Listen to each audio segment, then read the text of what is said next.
चिरां जिल्ला हाथिसार ओनसोलाव गोबाव समनिफ्रायनो दैनि जेंनाजों गुबुन गुबुन गामिनि थागिबिफ्रा गोबां दुखु खस्थ जाबोनो गोनां जादोंमोन।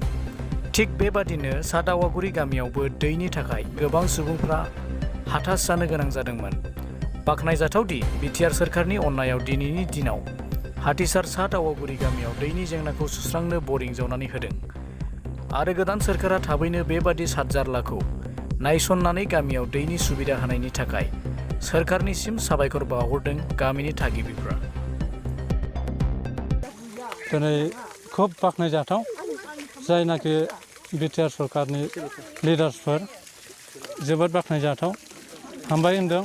दिनै जोंनो बेबायदि न' खाथियाव लोंनो थाखाय दै बरिं खुरनानै होफैनायनि थाखाय आरो जोंनि मोनसे थालांनाय खहाया बेनोबाव जों मोनसे लुबैबावदों दि जाहाथे जों हौवा मानसिफ्रा जोङो न'खर खांनायनि थाखाय जों बायहेरायाव खारनांगौ जायो।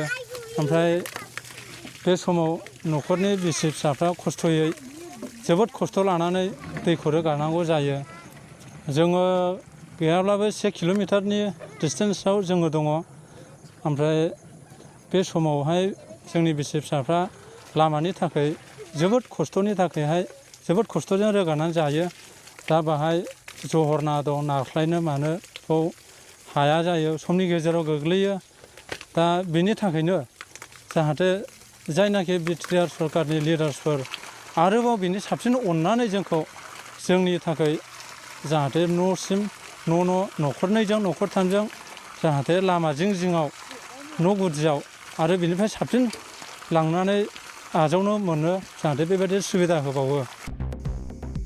नाथाय दैनि जेंनाया जोबदोंब्लाबो थोजासे गोजोननाय मोनाखै सा दावागुरि गामिनि थागिबिफोरा।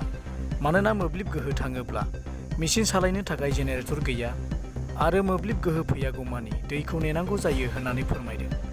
आरो गामिया गेदेर जानायखाय 1 किल'मिटार गोजान हान्थिनानै दै लायनो गोनां जायो, जायनि जाहोनाव लामा गाज्रिखाय गोबां खस्थ' मोनो होननानैबो फोरमायदों गामिनि थागिबिफ्रा। जेन' आरोबाव बेनि फारसे नोजोर होनानै सोरखारा पाइपलाइन आरो जेनेरेटरनि बेबस्था खालामनानै होयो, बेनि थाखाय सोरखारनिसिम खावलायहरबावदों हाथिसारनि सा दावागुरि गामिनि थागिबिफ्रा।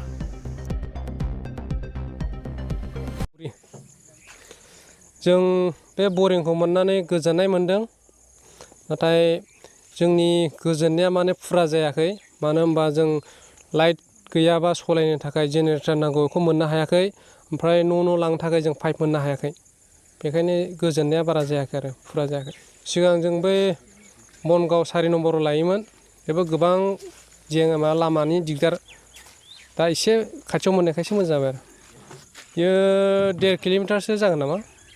जों साइकेलजों रोगायो। ओमफ्राय उसुबिदाया बेनो जोंहा लामा गाज्रि। अखा हायोबा जों हाब्रुनि थाखाय मालाबा गोलैनो गोनां जायो। ओमफ्राय मालाबा थाबायनो हाया, लामा खुरखायो, बेनि थाखाय उसुबिदा आरो। जों बे बरिंजों लोगोसे बे अन खालामग्रा मेचिन, ओमफ्राय बे बरिं, ओमफ्राय बै सेन्टेक्स बेल'सो मोननो हादों। कारेन्ट थाङोबा जोंहा बेखौ बोनो थाखाय जेबो राहा गैया, मानो होनबा जोंनाव मेचिन गैया। सरकारनाव जों बेखौनो खावलायनो लुबैयो, जोंनो बे कारेन्ट थांबा बे दै बोखोनो थाखाय जेनेरेटर नांगौ। बेखौ अननानै जेन बिटिआर सरकारा होयोबा जों रोजा रोजा हामबाय होनो। बिटिआर सरकारखौनो खावलायनो लुबैयो जेन बे लामाखौबो अननानै बे गोबां बिदि माने नारख्लायलांनांगौ जायो। समावहाय माने ब्रेकबो मोजां जाया, ओमफ्राय अखा हायोबा ब्रेकफ्राबो अरा बिदि गोलैनो गोनां जायो। बेनिखायनो लामाखौबो जेन फोसाबना होयोबा, ओमफ्राय बे लामा बानायनायनि सुबिदा लायोबा जेन बिटिआर सरकाराव जों बेखौ खावलायो आरो।